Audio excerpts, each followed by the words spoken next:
अभी हम लोग क्या पढ़ेंगे, नया एक्सरसाइज, नया topic, application of determinant and matrix.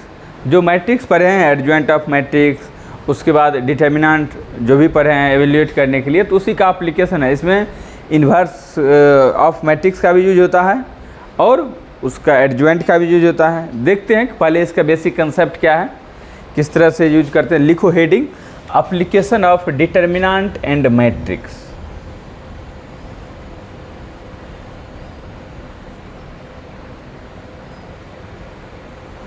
application of a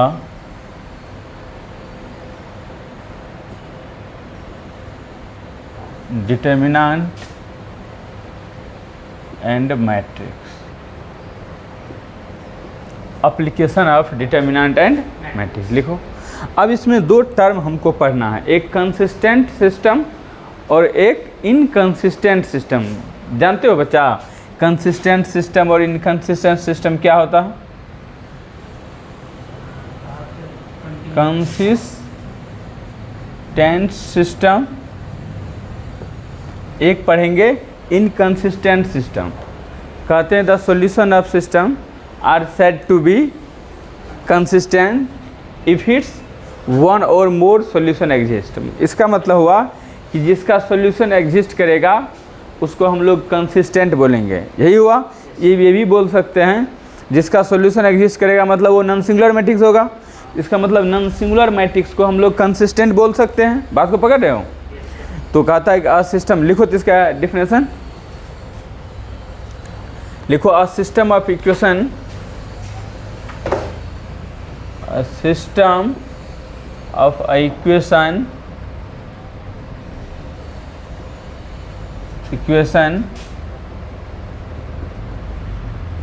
said to be consistent if it's one or more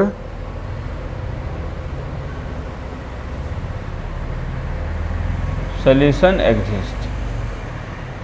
one or more solution exist. इसका मतलब यही बोल सकते हैं जो कंसिस्टेंट सिस्टम होगा उसका जो मैट्रिक्स होगा वो नॉन सिंगुलर होगा। अब एक बात है, तो इसका मतलब ये जो भी सिस्टम होगा उससे जो मैट्रिक्स आएगा उसका इन्वर्स भी एग्जिस्ट करेगा। जो भी मैट्रिक्स उससे आएगा उसका इन्वर्स क्या होगा? एग्जिस्ट करेगा। मतलब inverse of matrix is exist, that is A inverse exist. लिख दो डायरेक्ट, ए इन्वर्स एग्जिस्ट। इससे जो सिस्टम होगा उससे जो हम लोग मैट्रिक्स निकालेंगे उसका इन्वर्स एग्जिस्ट करेगा, मतलब डिटर्मिनेंट नॉट इक्वल टू 0 होगा। उसके बाद लिखो inconsistent system. Inconsistent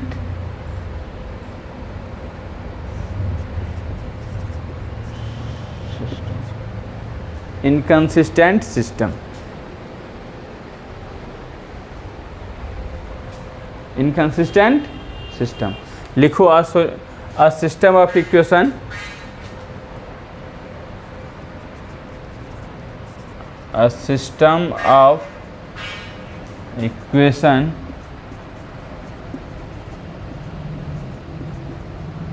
are said to be inconsistent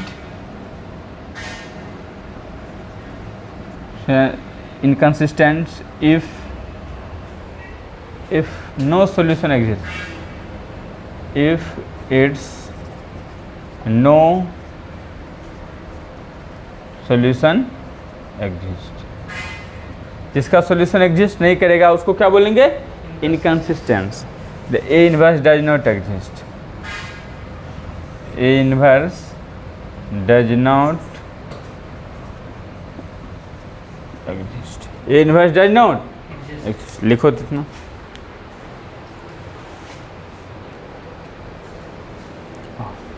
अब हम लोग क्या करेंगे, इन्वर्स ऑफ मैट्रिक्स का यूज करके किसी भी सिस्टम का हम लोग मतलब मान वैल्यू निकालेंगे, मतलब किसी भी सिस्टम का वैल्यू निकालेंगे इन्वर्स ऑफ मैट्रिक्स का यूज करके। इसका मेन हेडिंग लिखो, सॉल्यूशन ऑफ सिस्टम ऑफ, लिखो तो solution solution of system of linear equation,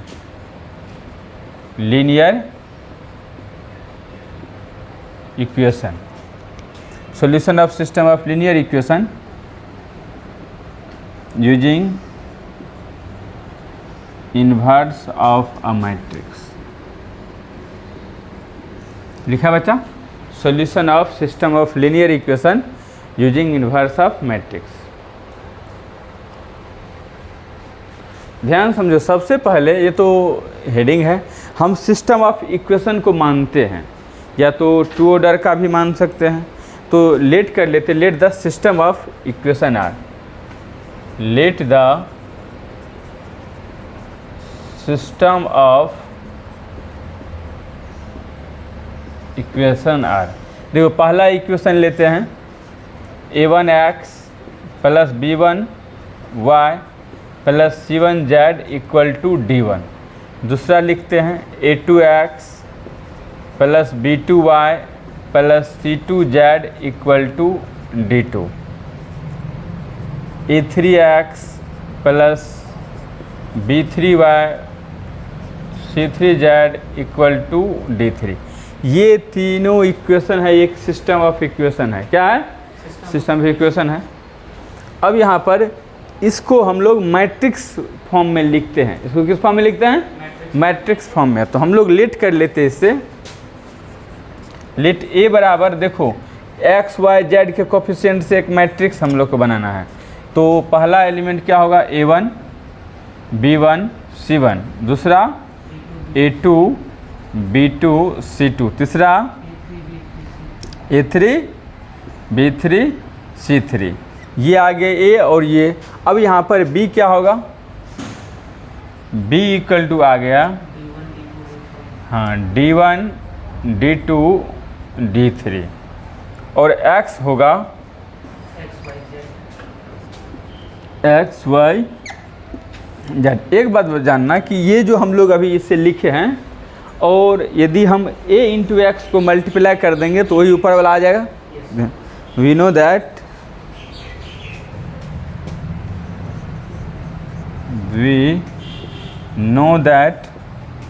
हम लोग क्या जानते हैं? ए एक्स बराबर क्या हो जाएगा? ध्यान समझना, ए एक्स बराबर क्या हो जाएगा?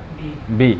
अब इसका मतलब हुआ कि a इंटू एक्स यदि हम लोग करते हैं इक्वल टू बी के बराबर करते हैं, तो दोनों को मल्टीप्लाई करेंगे तो इसका कोफिशिएंट उसका कोफिशिएंट दोनों बराबर होगा, तो इक्वेशन आ जाएगा। बात को समझ रहे हो? अब यहाँ से हम ये जान रहे हैं कि अब ये जो मैट्रिक्स है वो सिंगुलर भी हो सकता है, नॉन सिंगुलर भी हो सकता है। जो हम लोग मैट्रिक्स ये लेट किए हैं, ये जो मैट्रिक्स है इसका डिटर्मिनेंट, ये मैट्रिक्स को पहले डिटर्मिनेंट बनाएंगे, डिटर्मिनेंट बनाने के बाद डिटर्मिनेंट आप फिर निकालेंगे। अब लेकिन अभी तो कुछ एलिमेंट है, इससे तो पता नहीं चलेगा जीरो है कि नहीं। यदि हम इस मैट्रिक्स को इस डिटर्मिनेंट बनाएंगे, डिटर्मिनेंट बनाने के बाद उसका डिटर्मिनेंट फाइंड करेंगे और वो जीरो नहीं होता है, नॉट इक्वल टू जीरो होता है, तो इसका मतलब ए नॉन सिंगुलर मैट्रिक्स होता है। और यदि ए नॉन सिंगुलर मैट्रिक्स होगा, इसका मतलब ए इन्वर्स एग्जिस्ट करेगा, तो वहाँ से हम एक्स वाई जेड का मान निकाल सकते हैं। लेकिन यदि adjoint of A determinant of A इसका जीरो हो जाता है, तो इसका मतलब इसका इन्वर्स एग्जिस्ट नहीं करेगा, तो वो उस समय में सिंगुलर मैट्रिक्स होगा। तो उस जब सिंगुलर मैट्रिक्स होगा उसमें भी दो केस होता है, मतलब दो केस उसमें भी है।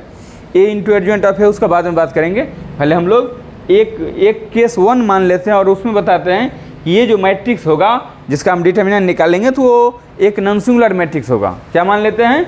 Non singular matrix. तो केस नंबर 1 में, केस 1 में इफ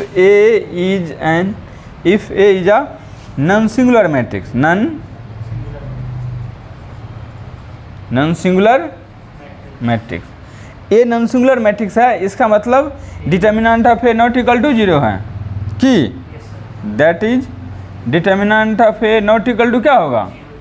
और जब determinant of A not equal to zero होगा तो ए इन्वर्स एग्जिस्ट करेगा, ए इन्वर्स एग्जिस्ट करेगा। तो बताओ, हम इसको लिखते हैं अभी ए एक्स बराबर बी, और दोनों तरफ क्या करते हैं? ए इन्वर्स से मल्टीप्लाई करते हैं। क्या करते हैं? दोनों तरफ ए इन्वर्स से प्री मल्टीप्लाइंग करते हैं। कौन मल्टीप्लाई? प्री मल्टीप्लाई, मतलब पहले मल्टीप्लाई करते हैं।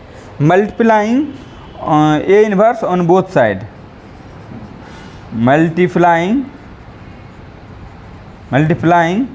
चूँकि ए इनवर्स एग्जिस्ट करता है तो A inverse on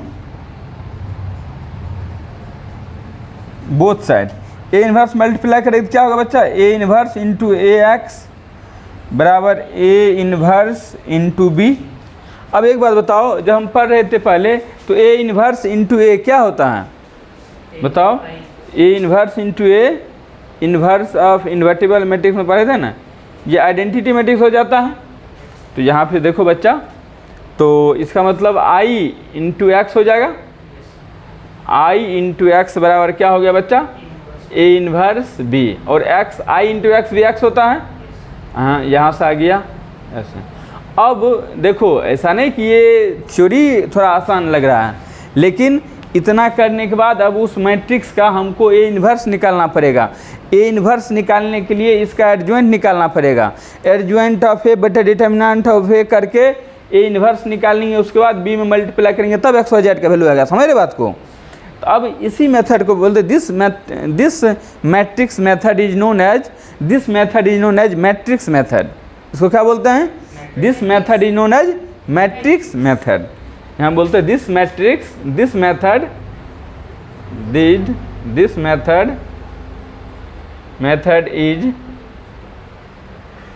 known as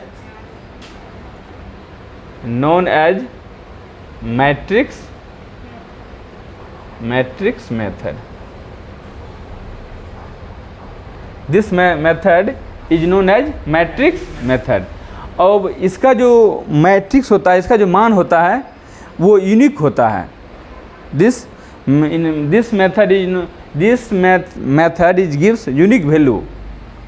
तो अब ये बात में बात करते हैं, पहले इतना तुम लोग कॉपी करो। सर वो a x = b है, तो उसमें सर a को अगर उस साइड भेज के भी लिख सकते हैं a x = नहीं, ऐसा नहीं होता है कि उधर चला जाता तो 1/a इन्वर्स होता है। हम बोले थे ना कि 1/a इन्वर्स नहीं बोलते हैं, 1/, यहाँ पर 1/a को हम a इन्वर्स नहीं बोलेंगे। यहाँ होता है लेकिन यहाँ हम नहीं बोलेंगे।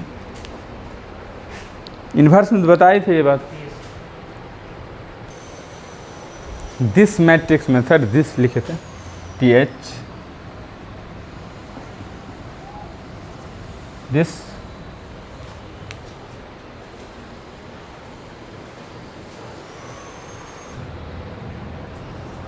आओ क्वेश्चन सॉल्व करते हैं। सॉल्व द, देखो किस टाइप का क्वेश्चन आता है इस कंसेप्ट पे। Solve the following system of equation are. अब सिस्टम ऑफ इक्वेशन है क्या, 2x + 5y = 1, 3x + 2y = 7। देखो ये 2 ही वेरिएबल का है, 3 वेरिएबल का भी देता तो सॉल्व कर लेते। पहले 2 वेरिएबल का दिया है। देखो इसका जो रूल 2 वेरिएबल का है वही रूल क्या है, 3 वेरिएबल का भी है, सिर्फ समझने की बात है। तो अभी तो हम लोग फर्स्ट ही रूल पढ़ेंगे केस नंबर 1 कि A is a non singular matrix. Case number 2 भी पढ़ेंगे A is a singular matrix तो क्या होगा। तो पहले इस पर हम लोग पूरा बात कर, इसी पे ज़्यादा क्वेश्चन है। तो अब यहाँ पर ये दिया हुआ है सिस्टम ऑफ इक्वेशन, इसको सॉल्व करना। तो लिखो एक बार जो गिवन है, तो इक्वेशन जो गिवन है सिस्टम ऑफ इक्वेशन आर, एक बार लिखो सिस्टम ऑफ इक्वेशन आर। ये क्या है, 2x + 5y = 1, 3x + 2y = 7। ठीक है।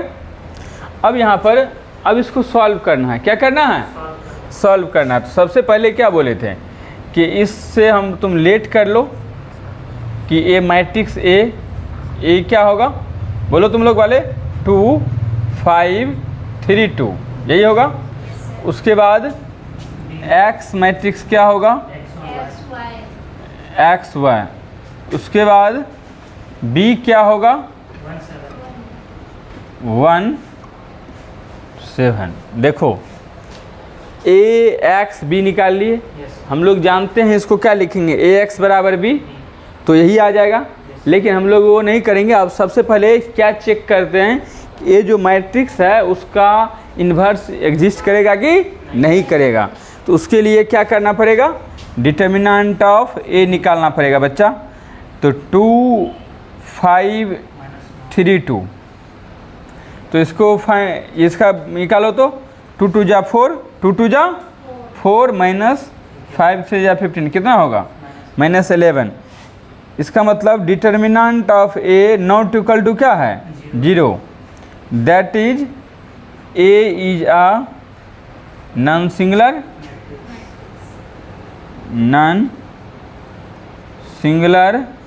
मैट्रिक्स। ए क्या है, नॉन सिंगुलर मैट्रिक्स है। यदि ए नॉन सिंगुलर मैट्रिक्स है इसका मतलब ए इन्वर्स एग्जिस्ट करेगा, ए इन्वर्स एग्जिस्ट करेगा। इसमें सर नॉन सिंगुलर लिखेंगे या कंसिस्टेंट सिस्टम, कोई बात, नॉन सिंगुलर भी हम लिख सकते हैं। कोई दिक्कत नहीं। जहाँ ए इन्वर्स एग्जिस्ट क्या होगा, ए इन्वर्स एग्जिस्ट करेगा।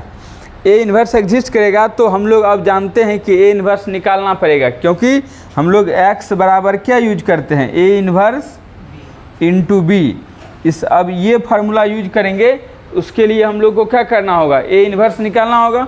अब 2/2 का मैट्रिक्स है तो इसका तो हम एडजॉइंट ए इन्वर्स का फार्मूला क्या होता है, adjoint of A divide by determinant of A. तो अब हम सबसे पहले क्या करेंगे, ए इन्वर्स निकालने के लिए हमको एडजॉइंट चाहिए, लेकिन 2/2 का मैट्रिक्स के लिए हम एडजॉइंट निकालने का तरीका बता चुके हैं, शॉर्ट ट्रिक। क्या बताएं, बताओ बच्ची, पहले सब खा पी के आ गए क्या घर से? इसके डायगोनल एलिमेंट को इंटरचेंज करेंगे, डायगोनल एलिमेंट को इंटरचेंज करेंगे तो 2 और 2 है तो सेम ही रहेगा, और इसके अपोजिट का साइन चेंज कर देंगे तो -3 और -5, तो ये आ गया एडजॉइंट ऑफ ए। अब यहाँ पर ए एक्स भी मेरे पास है, ए इन्वर्स नहीं आया है। ए इन्वर्स फाइंड करेंगे तो क्या हो जाएगा, adjoint of A divide by determinant of A. Adjoint of A क्या है, 2 -5 -3 2, और डिटर्मिनेंट ऑफ ए क्या है, -11। इसको लिख सकते हैं ए इन्वर्स इक्वल टू -1/11 और 2 -5 -3 2, ये आ गया इन्वर्स, ए इन्वर्स क्या आ गया। अब देखो जब ए इन्वर्स आ गया तो हम लोग क्या जानते हैं, x बराबर inverse into B. We no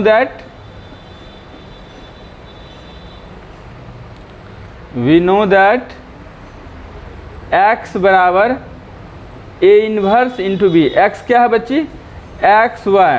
देखो बच्चा क्या है रे, ए इन्वर्स क्या है, -1/11 और 2 -5 -3 2, और बी क्या है, बी है 1 7। अब देखो मल्टीप्लाई करो दोनों को, एक्स वाई इक्वल टू -1/11, 2 × 2 -35, पहला मल्टीप्लाई कर दिए, -3 + 14, इसका -1/11। देखो 2 - 35 कितना होगा, 33 ना रे, -33। तुम लोग का जोड़ो घटा को ना बढ़िया है क्या। अब यहाँ पर गलती से गलती होता है कि यहाँ पे -33/11 होगा, -1/11 × 33 क्या होगा, बताओ ये अंदर जाएगा तो 11 3 जा 33, माइनस प्लस क्या होगा 3, और ये 11/11 -1 है ना रे।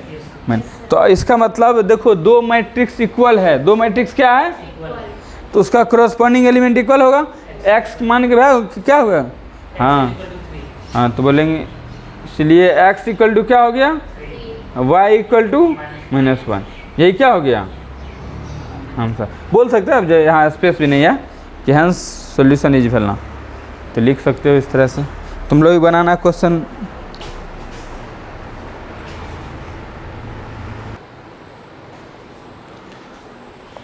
एक्सरसाइज मैंने मिटाया कहानी ठीक से।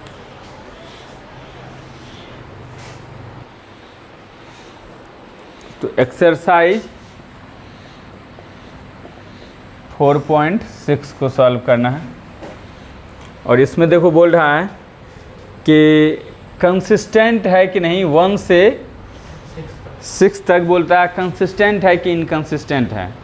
तो ये देखेंगे। अब पहले लिखो एक question, x plus 2y equal to 2, 2x plus 3y equal to 3। तो अब यहाँ से क्या करेंगे, ए मैट्रिक्स निकालो तो 1 2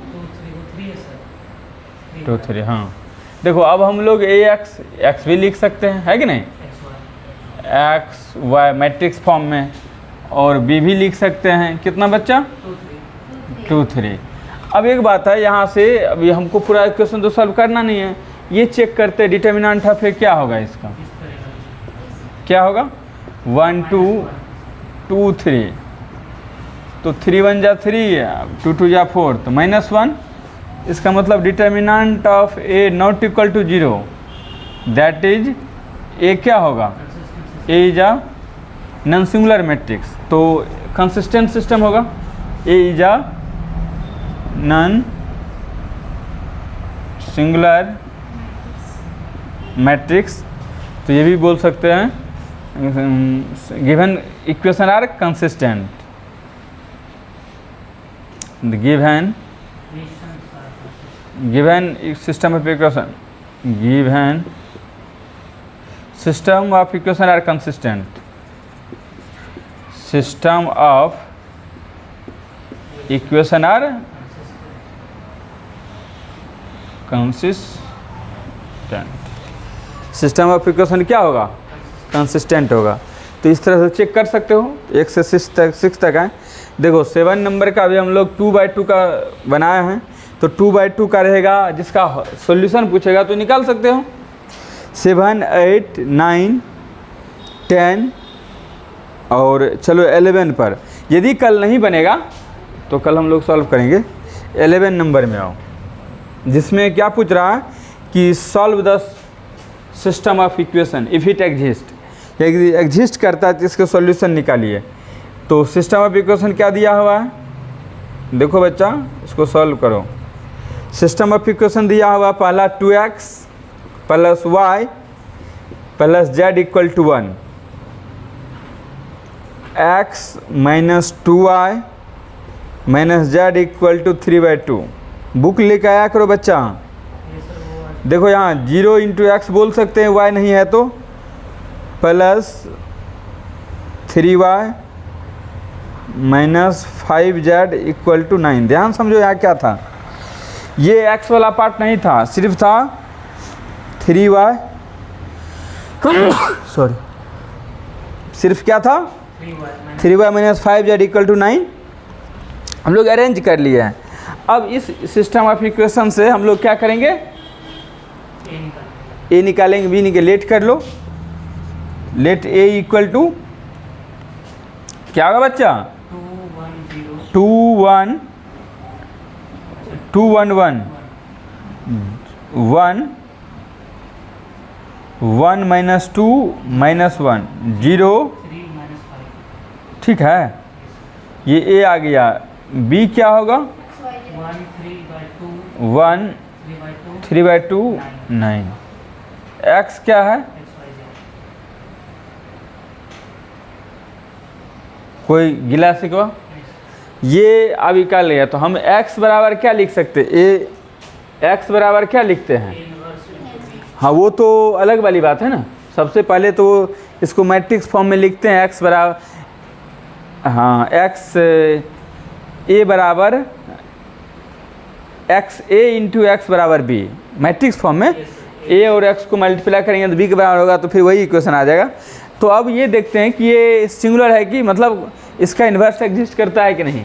तो डिटर्मिनेंट बनाओ पहले इस मैट्रिक्स को, डिटर्मिनेंट बनाओ तो क्या होगा 2 1 0 1 माइनस 2 3 1 माइनस 1 माइनस 5। रे बच्चा अब इसका 3/3 ऑर्डर का डिटर्मिनेंट है तो कैसे इसका एक्सपांड करोगे? बोले थे जिसमें 0 है तो फर्स्ट कॉलम के अलोंग एक्सपांड कर लेते हैं, expanding along first column, expanding along first column. बताओ तो फर्स्ट कॉलम का साइन क्या है? पहले पढ़ चुके हम लोग,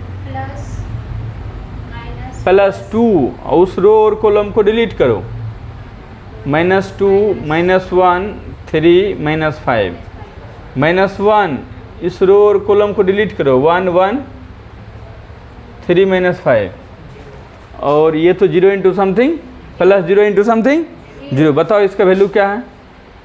determinant of A equal to 2 into 10 +3 -1 into -5 -3। तो determinant of A equal to 2 into 13 -1 into -8। बेटा determinant of A equal to आएगा 13 दूना 26 +8 कितना होगा? 814 34। ये आ गया डिटर्मिनेंट ऑफ ए। इसका मतलब ए नॉन सिंगुलर मैट्रिक्स है, ए इन्वर्स एग्जिस्ट करेगा। Determinant of A not equal to 0 that is A is a non singular matrix. A inverse that is A inverse exist, A inverse exist करेगा मतलब ये system of equation क्या है? Consistent. यदि consistent होगा तो बच्चा हम लोग क्या करेंगे? ए इन्वर्स निकालेंगे। अब चूँकि एक्स बराबर क्या होता है? A inverse into B. A inverse निकालो, क्या होगा ए इन्वर्स? ए इन्वर्स के लिए एडजॉइंट ऑफ ए निकालो। अब 3/3 ऑर्डर का है तो बताओ हम क्या बोले थे एडजॉइंट का? इसमें शॉर्ट ट्रिक, सबसे पहले जहाँ पर साइन लिखो प्लस माइनस प्लस, उसके बाद इसका भी माइनस प्लस माइनस। पिछले वीडियो हम लोग सब बात कर चुके हैं, प्लस माइनस प्लस। तो अब ये देखो इसमें जो है जो डिटर्मिनेंट है इसका माइनर कोफैक्टर हम लोग ये पुट करते हैं। क्या पुट करते हैं? अथी यहाँ माइनर पुट करते हैं। कोफैक्टर तो चूँकि माइनस साइन ले लिए तो कोफैक्टर आ जाएगा। माइनर बताओ पहला एलिमेंट का माइनर क्या होगा? 13। इस रो और कॉलम बंद करें, -10 +10 +3 क्या हो गया? तुम लोग बोलो। दूसरा का -8, तीसरा का जो यहीं से ले लें, तीसरा क्या होगा? 3। तीसरा क्या हो जाएगा? अरे पहला रो से लेंगे तो इसको बंद करें तो क्या होगा? 3। दूसरा कर लो -5 -3 कितना? देखो भाई थोड़ा भी गलती करोगे तो आंसर नहीं आएगा। इसको बंद करोगे, इसको बंद करोगे तो -10 और इसको बंद करोगे तो 6, इसको बंद करोगे तो -1 + 2 1। हाँ इसको बंद करोगे तो -1 प्लस ये किसका निकाला तब यहाँ 1? इसका, तो इसका निकालेंगे तो क्या हो जाएगा? -1 + 2। हाँ तो +1 और इसका निकालोगे तो -2 -1 कितना? और इस लास्ट वाले के निकालोगे तो -4 -1। अब ये तो हम लोग पहले बात कर चुके हैं कि नहीं, ए इन्वर्स निकालने के लिए। अब देखो इसका एक बार सॉल्व, इसको एक बार अंदर में सॉल्व करो। हाँ ट्रांसपोज भी कर दीजिए। तो देखो ट्रांसपोज करा कर दीजिए तो 13 हो जाएगा और माइनस माइनस प्लस 8 आ जाएगा इधर 3। इसको लिखो, यहाँ 8 आ जाएगा, -10 -6, यहाँ 1 3, ये आ गया क्या? इसका ट्रांसपोज भी। अब मेरे पास क्या है वर्क कि x बराबर क्या लिखो? ए इन्वर्स इंटू बी। ठीक है। ओ अभी ए इन्वर्स निकालोगे तब ना रे बच्चा। ए इन्वर्स क्या हो जाएगा? Adjoint of A divide by determinant of A. A inverse क्या हो जाएगा? एडजॉइंट क्या है? देखो डिटर्मिनेंट है 1/34, यहाँ पे लिख लेते हैं 1/34 और 13 8 1 8 माइनस 10 1। देखो इस टाइप का क्वेश्चन में यही है कि थोड़ा यदि कैलकुलेशन भी तुम्हारा मिस होता है तो पूरा क्वेश्चन क्या हो जाएगा, रॉन्ग हो जाएगा, कोई चांस नहीं है इधर। उसके बाद अब हम लोग जानते हैं वी नो दैट, और 5 मार्क में पूछता है तुमको पूरा बात लिखना होगा, x बराबर ए इन्वर्स इंटू बी। अब यहाँ देखो स्पेस नहीं है, तुम लोग इसको कॉपी करो, हम लोग यहाँ से आगे इसको इरेज करके होगा, कॉपी करो।